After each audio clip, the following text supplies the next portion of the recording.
Welcome everyone to the Redesigning School Counseling webinar for first year schools. The focus of this webinar is on preparation.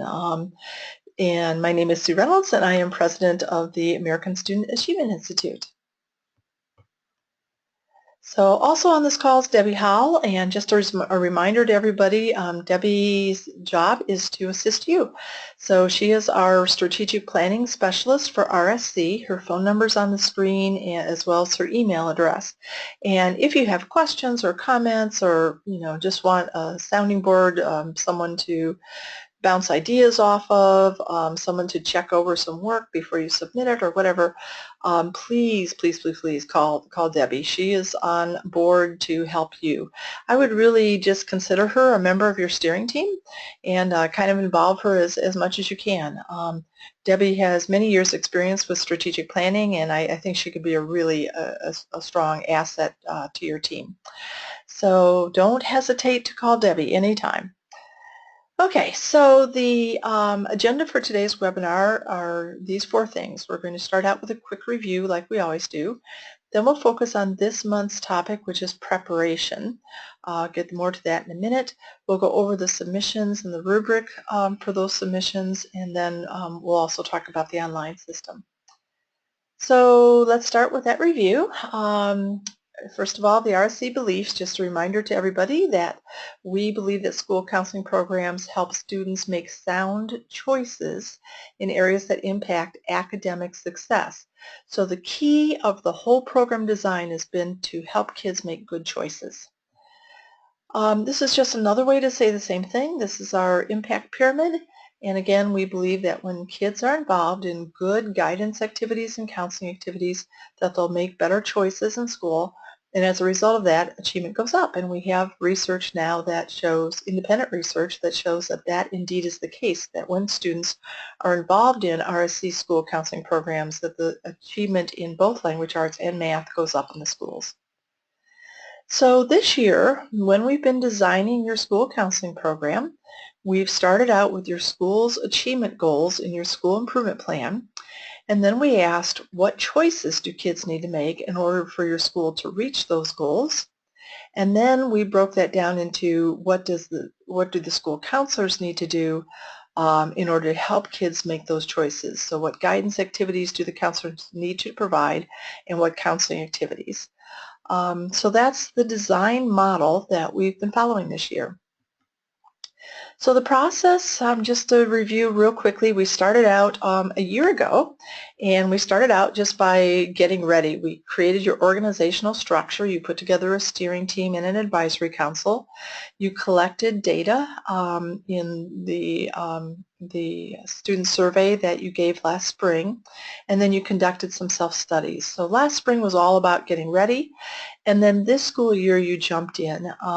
You met with your advisory council in September, way back at the beginning of the year, and you began by just talking with them about what is RSC and what is Gold Star School Counseling and what is Ask a Ramp. So you introduced everything, especially the terminology. Then in October you met with your council again. You created a vision, a kind of a dream of if everything came true for kids, what would your school look like, what would kids look like, what would your school counseling program look like. So you created this dream. Then you came back to reality and you said, okay, if we're going to move towards that dream, then what choices do kids in our building need to make? And those choices became your program goals. And if you remember back to that meeting, there were tons of charts on the walls where your council really brainstormed all of the choices that students who do well in school need to make at each grade level. And the list was kind of big. Most of you came up with 70, 80 different choices that kids tend to make when they're successful at school. So then you thought, and your council talked about how it probably was too much for the school counselors to tackle all 70 or 80 choices all in 1 year. So you looked at expanding resources. How could we get more time and more energy so that we can really help kids with more of those choices? And then after you expanded resources, you came up with your priority goals. So your priority goals were a small number of goals. It might be 1, 2, 3 choices that your program is really going to nail next year. So it's a subset of all of the program goals. It's the goals that you think are, it's the student choices that you think are the most important. Okay, so once we had those priority goals, then we came back to your council in February with another set of data, and we asked them to explore that data and to think about what could be getting in the way of us reaching those 2 or 3 goals. So you looked at student knowledge. Is there a lack of student knowledge, which would be a guidance issue? Do kids have a personal or social problem that's getting in the way and they're not making any good choices? That would be a counseling issue. Or maybe we just aren't giving them the opportunity to participate in activities that they would have to participate in to make good choices. So we looked at that data, which we call root cause data. We figured out what's getting in the way, and then last month we figured out what to do about it. This was really the last step in the design process. So last month you talked with your council and said, okay, if this is getting in the way, what can we do about it? What guidance activity do we need? What counseling activity do we need? Advocacy, management? Or if this other issue is getting in the way of kids making good choices, what activities are we going to put in place? So your activities address the root causes. And the root causes were aligned with priority goals. So your activities were really driven by those priority goals and driving those priority goals. Okay, so I do want to emphasize that at this point, your work to design your school counseling program is finished. You have your vision statement, you have your goals, you've expanded your resources, you came up with priority goals, you figured out what's getting in the way of reaching those goals, which was your root cause analysis, and now we have activities that are all selected and ready to develop. And this is the strategic plan, starting out with vision and ending up with action, the putting the activities in place. So the final part we have to do is to develop those activities. So this step is called preparation, and it's not done with the council, so there will not be any council meeting this month. This is once the council has helped you figure out where you want to go and you've got those key activities identified, now we're just going to prepare those activities. So we're going to write some lesson plans, we're going to come up with an annual calendar, we're going to create a budget, and get those activities all ready to go. So this is the last step. And actually we're going to work on that step over 2 months. So it'll be this month and next month we'll do all this prep work. Okay, let me see. Do we have any questions? Anybody who's typed in or any hands up? And I'm not seeing any. Debbie, if you see some, jump in and interrupt me, but I think we're good to go. Okay, so let's move on to this month. Okay, so this month we're talking about preparation. And again, there's no council meeting. This is the school counselors now talking about how to implement the activities so that the council and you have come up with. So we want to make sure that each of those activities is implemented fully and with integrity. If you think about it, everything that we've done now is on paper, and now we're turning the corner to that action part. It does no good for kids to just have a bunch of activities listed on paper. We've got to get those activities off of the paper and into practice in a way that where they're fully implemented and that they're implemented with integrity. In other words, you're not just jumping through the hoops.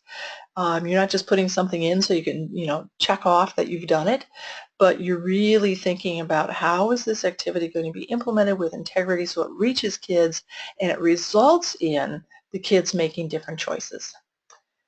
Okay, so there are 3 products that we will focus on this month. One is coming up with lesson plans. The 2 is an annual calendar, and then 3 is an annual budget. So a couple of notes. First of all, you'll see that annual calendar is already checked off there because that's already finished.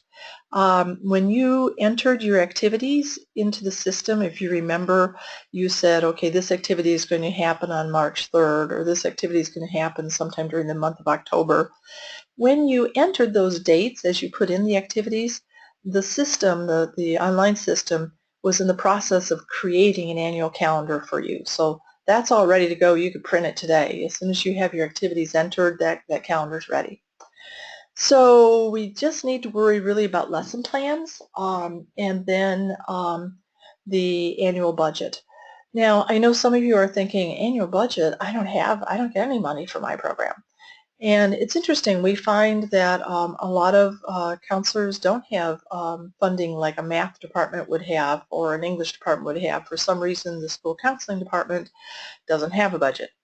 If that's the case, instead of turning in a budget for annual money that's coming into you, you'll be turning in a request for funding. So this could be a request that goes to your principal, or it could be a request that goes to the Kiwanis Club or the Community Foundation, or someone that could start providing you with some income, some money coming in to support your program. So, okay. Now, I just also wanted to, before we get into the online system, I also wanted to kind of look at what's coming up in May. So once now that the program is all developed, now we can either create or update a lot of kind of miscellaneous things. So now that you have this new program, you may need to update your job description. You may need to either create or update a management agreement, which I'll show you that, and we'll look at that next month actually. Assurances statement, a program brochure. My guess is that after redesigning your program, you're probably going to have to redesign your program brochure. Evidence that you've done some public relations, that you participate in a professional association, that you participate in professional development, which obviously do because you're listening to this. And then there's a bunch of narrative questions that ask you about how you developed this new program that you have. So I wanted to point those out now because you don't have to wait until May to do those. So if you have more time now, it would be okay to go ahead and start on next month's activities as well. We'll talk about them in our webinar next month, but I'm going to touch on a couple of them this month just in case you want to work ahead. And then the final thing is to do a presentation of your new program to your school board. And and I just want to give you a heads up on that because for some of you it takes a while to get on the agenda for a school board meeting. So we just need to make sure that you've done that so that you can do that final requirement. And that is both an ASCA ramp requirement and also an Indiana Gold Star requirement. Okay, so let's look at the online system. And I'll pull this up.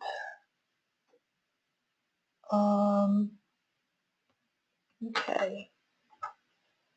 Okay, so just as a reminder, when you log in, you will come to this page. I'm logged in as Demo School, and I'm going to click on the Process tab, and that brings me up. That brings me to the kind of checklist that you've been working on all year. And I'm now towards the bottom. This is good. And I've done that step 10, enter your activities, plan your activities. And now I'm into April's activities, which are prepare to implement. So register for today's webinar. You've done that. Watch the webcast. If you're participating live, you're doing that. So that'll be, you can check that off. Then we also put a note in here to conduct the student survey. We would like you to get into the habit of surveying students every year. We think that's a good thing to look at, and a year from now, especially after you've had a year's worth of implementation of your new program, we really, a year from now, would like to see what the student data looks like next spring in terms of the choices that kids are making. But it wouldn't be a bad idea to give that survey again this spring and just to make sure that that data hasn't changed since you did the survey last spring and have based the design of your program on that survey. So again, we just really encourage you to give a Learn More survey or the RSC survey each year. So if you click on Enter, that brings you up into the page where you set up the survey and get your codes and then instructions for how to administer the survey. So same as last year. Okay. So then on entering your lesson plans, I'd like to walk through that with you. So I'm going to click the Enter button. And when that opens up, you can see that we have given you a couple of tools. One is to review your program activities, and if you just click this report, that will bring up all the activities that you need to develop I'm sorry, it'll bring up all the activities that you decided last month that you're going to include in your program. That's what I'm trying to say. Okay, so then in step 2, we've given you an opportunity to import lesson plans from other schools. So let's say that one of the activities you decide you're going to do is a career interest inventory. You've never done a career interest inventory before, and so you want to see, are there any other schools that are doing it? Maybe there's a school that does one that you kind of like, and you can just import that lesson plan, save you a ton of time. So if that's the case, I would just click on Tools, and then this is a search engine. It's going to search, I don't know, thousands of lesson plans that we have in our system that other RSC schools have entered. So I might just write in here, I'm just going to put in career interest and just search for that much and see what comes up. So I'm going to click the search, and I get 6 results. So 6 schools have entered a career interest inventory. And let's just kind of walk through what the school has put in. So here is career interest assessment, Drive Your Life. The grade level for this one is 6th grade. The setting that this lesson will be provided in is a classroom guidance setting. And then the guidance goals that this lesson will help you meet. Here are the goals that the school that initially developed this checked off. Here's a quick summary. Time required 2 class periods. This was entered by Julie Brenninger, a wonderful school counselor, by the way, from Zionsville West Middle School. And you can see that this lesson was imported by 2 other schools. So my guess is that there are 2 middle schools that like this one, so they imported it. And you can click here to view the whole lesson plan. This is just kind of a snapshot. You can view the lesson plan report, which is, again, just kind of the whole lesson plan in a report format. And then if you like it, you can just say, please import this into my school's lesson plans. And if you click that, that'll take this guidance lesson and it will import the whole lesson plan into your system and give credit to Julie. So there will be a citation there that this was developed by Julie Brenninger at Zionsville West Middle School, and that that it will give her credit for developing that lesson plan. So you can scroll down. Here's a career interest inventory for high school kids.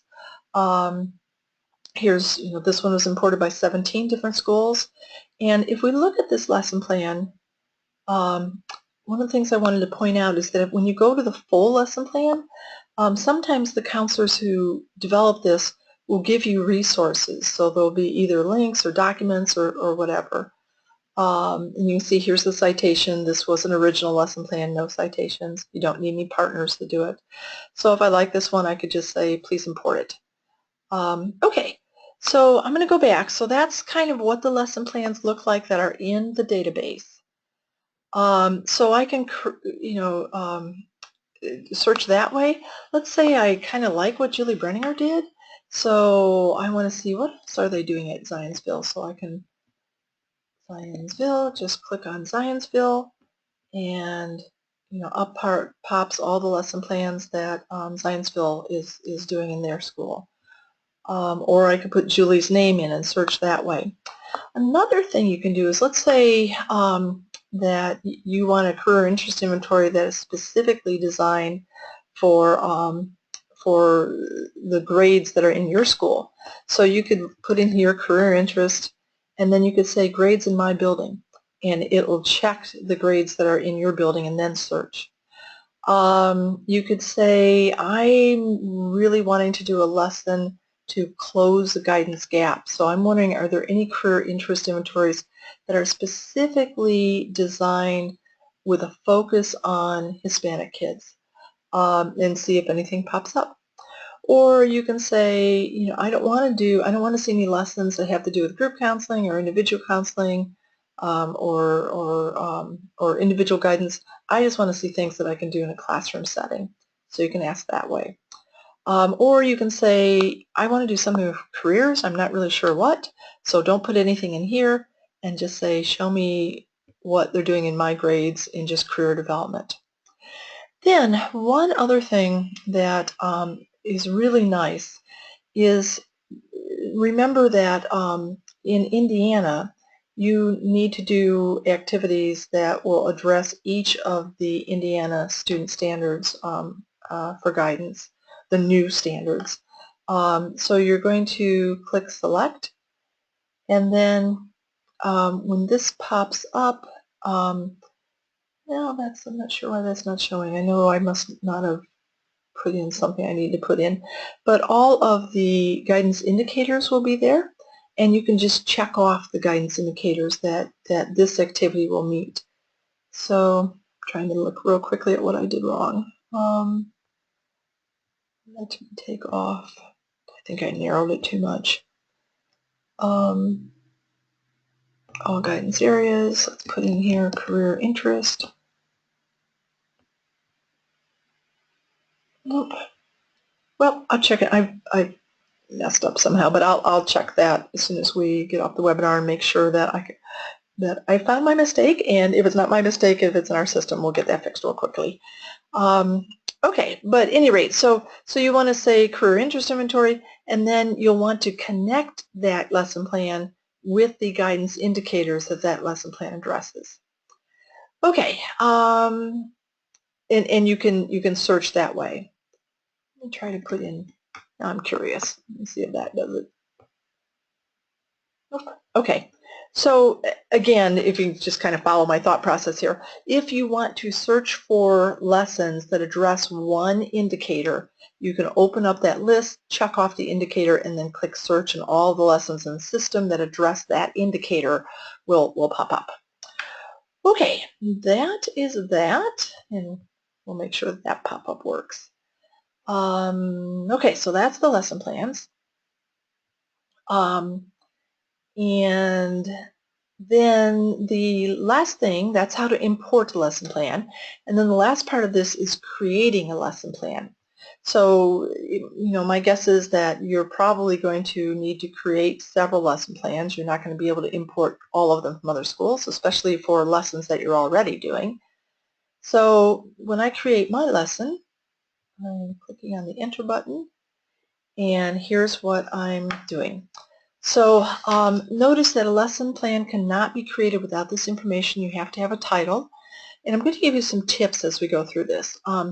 The lesson title should be short and descriptive. Once in a while we have these titles that mean something in-house, but anybody outside of your school isn't going to have a clue what that lesson is. For example, one time we had a lesson called Flower Power, not a clue what that was. Another time we had a lesson called Big Al, not a clue what that lesson was. So we really want to make that title descriptive for this guidance lesson. Then you'll check off the grades that the lesson is going to, where the lesson is going to be done. You'll check off the students that will participate. So it could be all types of students, or maybe this is a lesson, you know, that you're doing just with boys, or, you know, that you're focusing on Hispanic students.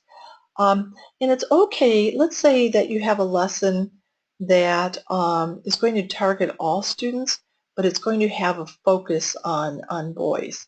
So maybe you're doing a lesson about, I don't know, something to do with aggression, and you have more aggression from boys in your building than you do girls, so you're going to click male.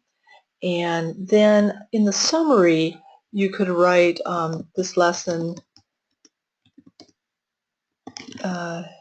will be conducted with all students, but the content will be designed to draw in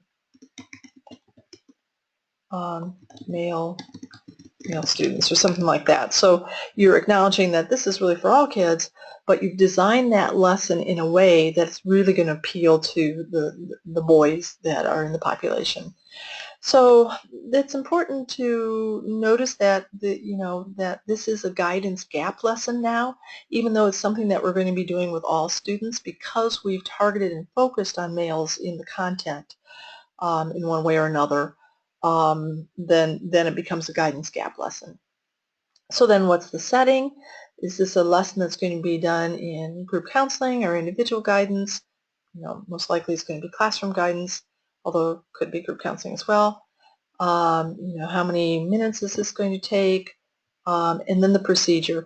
And on this one, you're talking to folks who are not familiar with this lesson.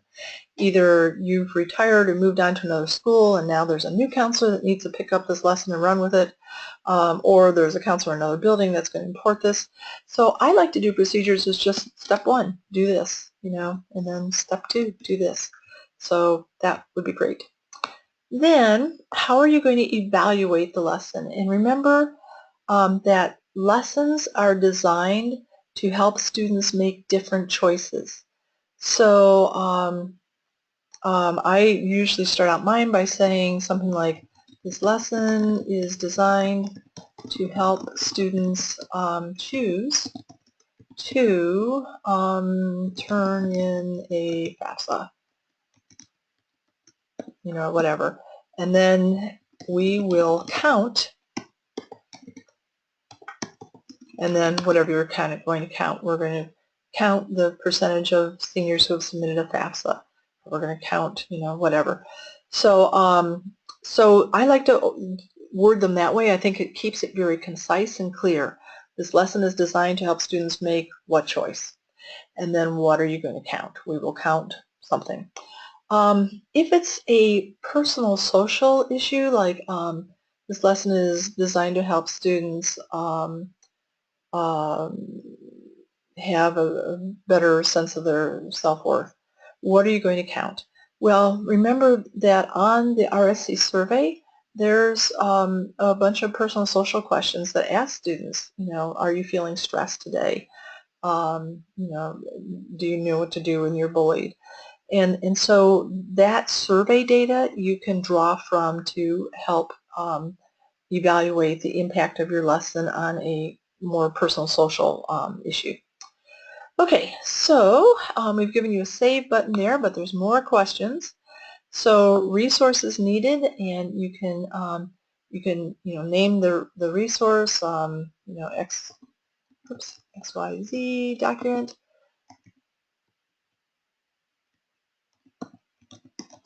And then you can give the web address or the resource location here, and that will make it available for everybody who's reading your lesson plan.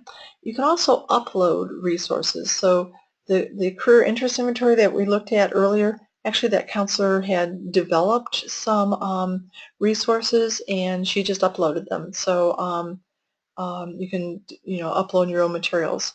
If you're doing that and it's something original, I would make sure that you put a citation on your resource that this is developed by you. Okay, then citations, you may have copyrighted materials and the resources needed, but we do not want you to reproduce copyrighted materials in your lesson plan. Non-copyrighted materials need to be reduced and included with your lesson plan. If you do have your listing sources that you did not develop, we would like you to make sure that you create a citation. And this link is a really kind of nifty citation generator. It asks you a bunch of questions, and then it comes up with, this is what your citation should say. Okay, and then do you need partners? For example, you might be doing a guidance lesson on interviewing, and you've partnered with your Chamber of Commerce to do that. So you would just write down who is your partner, Chamber of Commerce, or is it your teachers in a teacher advisor program, or whatever. And then save.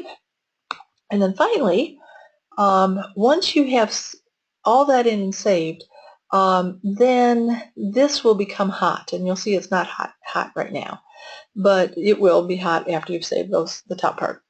Okay, and what we're doing here is we're saying that schools may give our organization permission to share your lesson plans in our searchable database. And so what we need you to tell us is, my lesson plan is complete, and everybody will say that. And then I give ASA permission to make this lesson plan available, so check that if you'd like to, and I think almost all schools do. And then in addition, if you would like to give people the ability to follow up with you about that lesson, to ask you any questions about it or something that may be confusing to them, or how did you do this, you would answer the rest of these questions. So the school name's going to be in there, your contact name's going to be in there. And then if you'd like to include your email address, you can click that, put your email address in, and then click school phone if you want to include your phone number. And then finally save. So, okay, that's how to get in a lesson plan. Okay, so those are the 3 steps for this month. And you can see that for demo school, I've already entered in some lesson plans, and this is how they'll print out as you enter them. So I've got, 5 lesson plans here.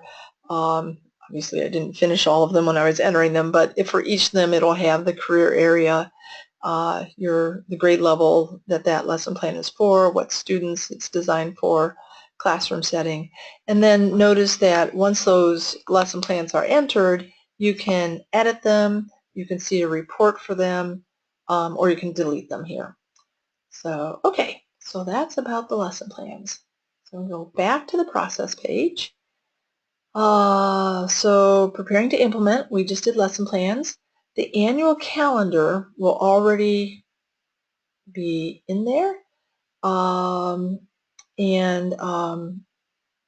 Do your school counselors, and what we're asking here is, when you've looked at that annual calendar, we're just asking you to verify, do your school counselors and other program implementers like teacher advisors have the time, energy, and resources needed to fully implement all the activities in the annual calendar?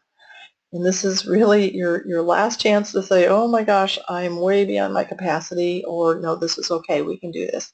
So you just click yes, and then if you want to put any additional comments in, put them in there. So in terms of looking at your annual calendar, you could do that from the process page, but if I click here, that calendar pops up, and you can see it just takes all of the activities that you've put in, and it's just sorted them by month. So there's your calendar. Okay, so that calendar, for the most part, is already done. We just want you to check one more time, are you beyond capacity? And if so, we'll need to get the council back together and talk about that. And then the next step is to enter a budget or upload a funding proposal. So you'll notice in this column, there's 2 icons. The little arrow, if you hover over it, it says upload file.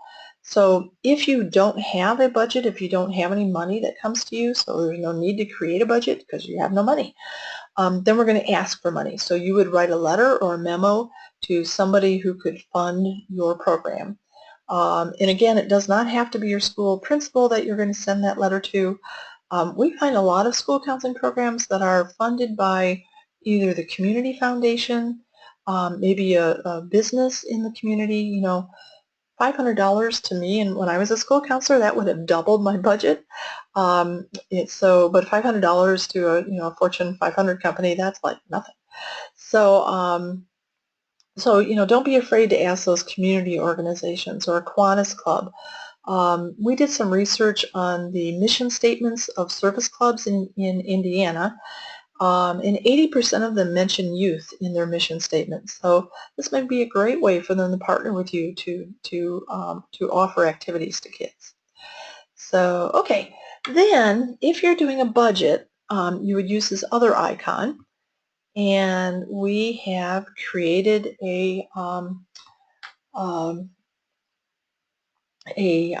budget tool for you. So in the first column, you would put in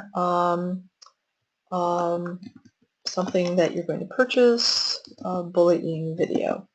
And then what category is this? This is not personnel, it's not fringe, it's not a contractual service, not rental, not travel registrations, not paying for phone or postage, it's supplies. So I've got it in under supplies. And then the primary area is that this is going to be used in a guidance lesson. So I'll put that in there. Some budget notes. Here, this is just to help you remember how you came up with the amount at the end. So you'd put in here that you're purchasing, I usually put in something like this, I'm purchasing 1 at $32, or 6 at 32, or whatever. And then who is the vendor? ABC Videos. And then what's the amount? I did 1 at 32, so I'm put 32 in there. And notice that as I put in 32, my total changed at the bottom. So, okay, so then I would click Save. And now that it's saved, and now I can put in another item. Notice also up here that this is the budget for school year 16-17. So if you're creating a budget for a past year, I don't know why you would be, but make sure that you've got the right year in there. Okay, okay, so that's how to create a budget. I'm just going to put one more item in there. Add another budget item. Let's say we're adding in, let's say, some 4-year course plan folders. And again, this is supplies, and I'm going to use them in another guidance activity. So, and I'm buying, let's say I'm buying them all for my incoming class. So let's say there's 300 at 10 cents, and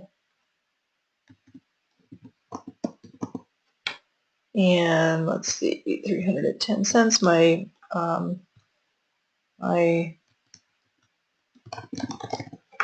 And then the amount, that would be, let's say 300 times 10 cents is that $30? Oh, I'm so bad at math. I'm going to check that real quickly. I'm going to make sure I should be able to do that in my head. Times 0.1, that's going to be, yeah, $30. Okay, and then I'm going to save this. Okay, so now I've got 2 budget items in there, and you just keep adding budget items in. Okay, now I'm going to go back to the process page. And what I want to show you is on the report that comes up. I'm going to select a school year. Oops. When the report comes up, another place we need to update. When the report comes up, it'll create a nice budget report for you that aligns things by line item. So all of your supplies will be in one place. If you have postage, it'll be in another place, and all that. So, okay. Then the last thing we want to do is look at the rubric items. And so here is the rubric. Student survey. If you give the Rsc survey, all these things will be met. Lesson plans is where I wanted to spend some time. So there are 9 basic lesson plans that are due. 3 academic lesson plans, 3 career, and 3 personal social. So I wanted to point those 3 rubric items out to you. Sometimes a lesson plan may be career and academic.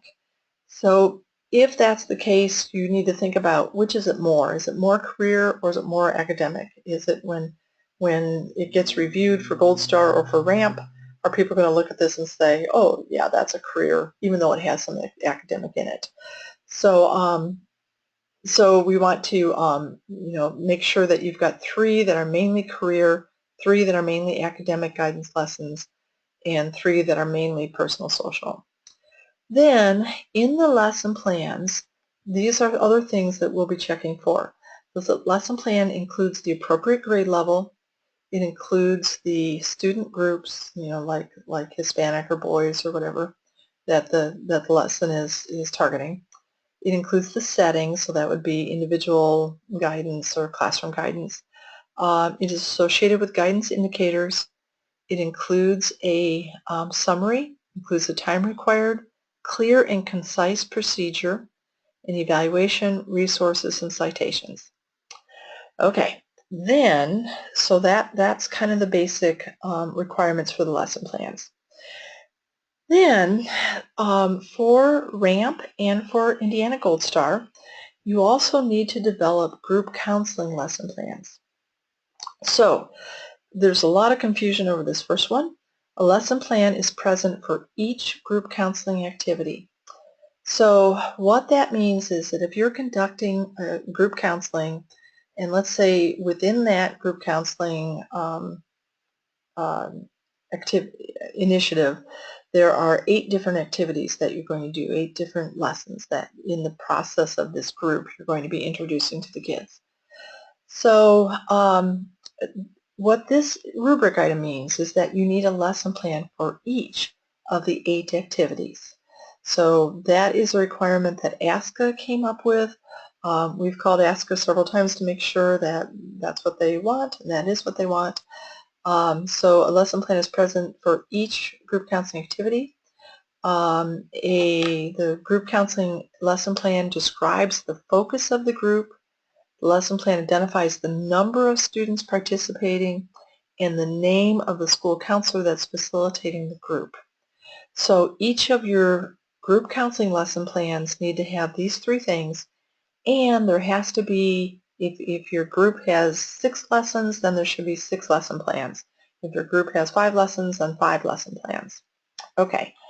Then at least one of the lesson plans has to be a closing the gap lesson plan, which is why when we talked about how to enter a lesson plan, we talked about how to identify the student group that you're targeting. Remember, we said that a lesson plan might be implemented with all kids, but if its content is focused on drawing in males or drawing in Hispanic or whatever, then you're trying to close a guidance gap, then that becomes a gap lesson plan. Now, the way the reviewers know that is because you've checked one of those student groups as you were entering the lesson plan. So just remember that in at least one of your lesson plans, you have to check a student group where you have a guidance gap that you're trying to close. Okay. Then, so that's it on lesson plans. On annual calendar, the time and energy required to implement the activities appears to be reasonable. So again, if we think that you're overextending yourself, we may call and say, can you handle this? Okay. And then the budget or the uploaded funding proposal is present, and we're just checking off that it's present. Okay, so that is this month's activities. I do want to, in our time remaining, I do want to just look forward a little bit to next month. This, if you have more time now than you're going to have in May and in June before the deadline, you would jump into this section and start working. And one of the things I wanted to make sure to point out to you is to make sure that you've looked at the tools. We've given you a lot of samples and a lot of hints for developing these miscellaneous pieces after your program's designed. So make sure you look at these. And let's just kind of walk through this real quickly.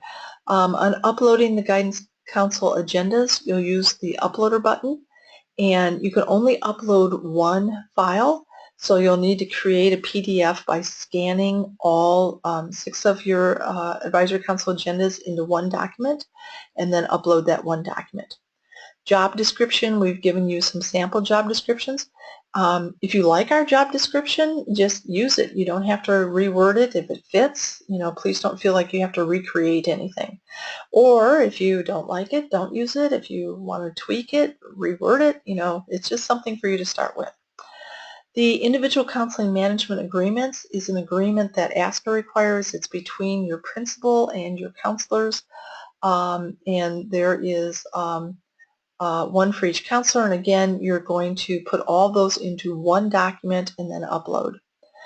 Assurances statements are items that we couldn't figure out a way to have you document it, so we're just going to tell you that, ask you to tell us that this is the case. And let's go ahead and open up the assurances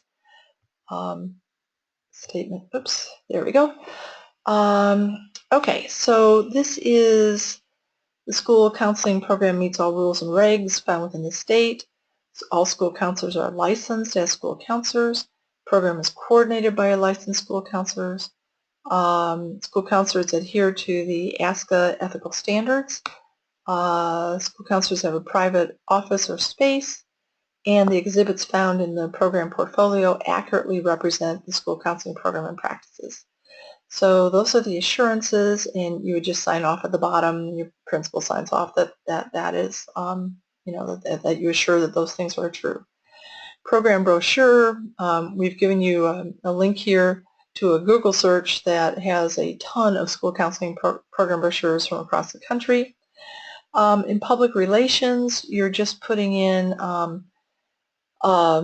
something that shows that you've paid attention to public relations. It may be a presentation it may be an agenda that shows that you've done a presentation to your school board. You could use that one.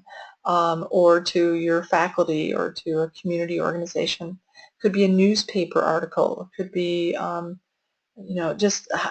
are you helping people to understand your program? How are you developing your relationship in the school and in the community? So, okay, and you'll just upload that. Professional association membership, that could be a copy of your membership card, or it could be, if you get the ASCA, I have one right here somewhere. Hang on, I'll get it. If you have the ASCA school counselor, you can see, and I'm holding this up for those of you who are seeing this live, and then you can see the camera, but you can see that you've got the mailing list here on the publication, which shows that I'm a member of ASCA. So I could just Xerox this and make a copy of it, and then upload that. Okay, make sure it's a current membership, and it only has to be one counselor in your school. It does not have to be every counselor. We're assuming that one counselor then is coming home and networking after they've been to different events. Professional development, here's a tool that you can use. Really, I mean, you could do a print screen from the process page and upload that. I mean, obviously you've been involved in professional development through RSC. Okay, I'm going to come back to narrative questions. Let's move on. This is the Indiana Pgp Log, so you can use your work on RSC to to log professional growth points. This is a log that you download and fill out. You're just logging all your activities and how many hours you spend on them, and then you're uploading that you're sending that to us as a fax or an email attachment prior to June 1st. So when you download this form, it tells you how to submit it to us. The IU credit log is no longer available. IU used to allow organizations like us to provide professional development, and IU would give credit for it, but the whole process with them has changed. So that's no longer available, and I'll make sure that this comes off the process page. Present your school counseling program to your board. There will be an enter column here where you'll upload an agenda item, and we may ask you a few questions about how that went.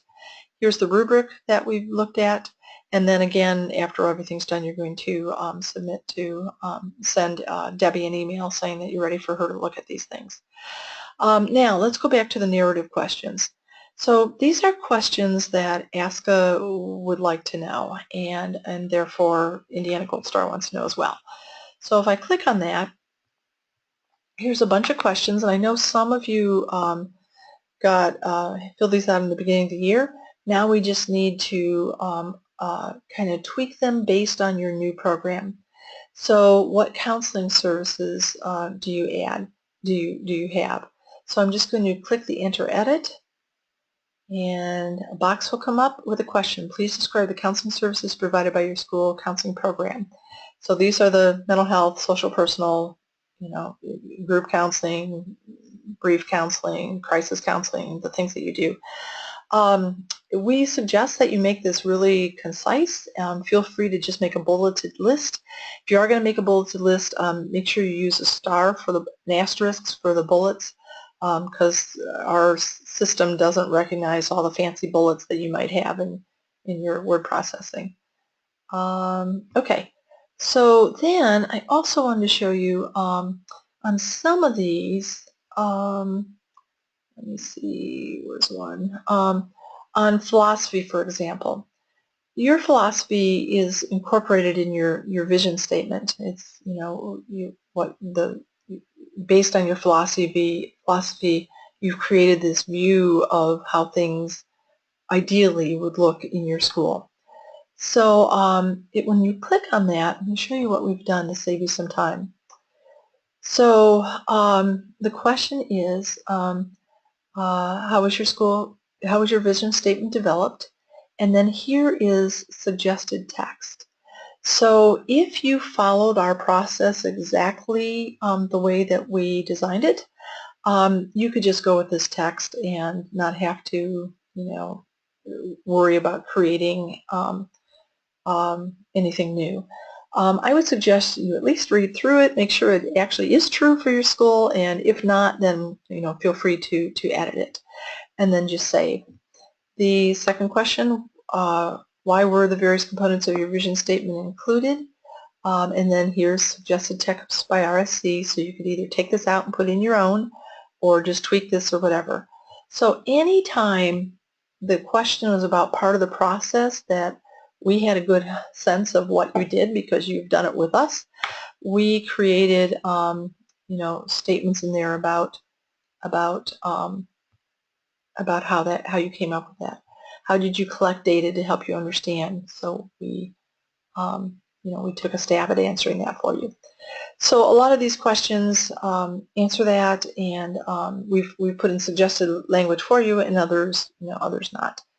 So okay. And again, my biggest advice for you on these questions is don't write books and books and books. Just keep it real concise. Just think, what are they asking? Answer it just concisely. Feel free to do it as a bulleted list, and then just quickly save it. Okay, and then when you renew your Gold Star, your ramp, you'll just come back in and edit those statements again. So, okay, so that is it. So let me go back. Let's see if anybody has any questions. If so, you can unmute yourself and jump in, or type your question in, or raise your hand and we'll unmute you. I'm not seeing any questions. Debbie, do you have any questions or anything that you wanted me to talk about that we didn't, or any tips that you have from your perspective? No, I've got some notes for later, but no, I think everything's good. Okay, that sounds great. So, okay, so remember to submit your work to Debbie, and that has really been coming along well this year. We've been really pleased with how the schools that started this in the beginning really have kept up with the submissions. Debbie and I were looking at yesterday, something, in the 90% of all the schools that started have really worked through the process and submitted work each month, which is really, really nice. I'm really pleased with that. And the quality of work has been pretty good, really good, actually. So we've been very pleased with that. So just remember that when this is all finished, I guess my final words are back to the process page. When everything is finished and everything has been approved by Debbie, then you've got two options. You can publish your school counseling portfolio online, and when you click on that, you'll see what that means. And then when everything is ready and you're ready to submit it to the Indiana Department of Education, if you're an Indiana school, you just click this, this button down at the bottom, and off it will go to DOE to look at as well. And DOE, we're doing the review on behalf of the Department of Ed, so DOE is not going to give your portfolio a second read. What you're doing when you click this button is you're letting them know that you're all finished, and we will confirm that you met all the criteria for Gold Star, and then you'll get your award presented at the ISCA conference next fall. So, and again, we will meet in May, and in May we'll go through all of these last steps again, but I know that the end of the school year is so busy that a lot of counselors like to get a head start on these May activities, so I just wanted to highlight them a little bit. So, okay. Well, if no one has any questions, I guess we'll come to a close, and as always, thank you for the work that you do in schools. I know that you're not getting corner offices or bonuses, and a lot of times you help kids that never say thank you, and but we know the work that you're doing, and it's really impressive that you're going this extra mile to make your program accountable and data-driven, and it is impressive. So congratulations. We hope you celebrated at your last meeting with your advisory council. If you haven't had that meeting yet, make sure you celebrate, because you've done a lot of good work. So, okay, that sounds good. We'll see everybody in May. Thank you.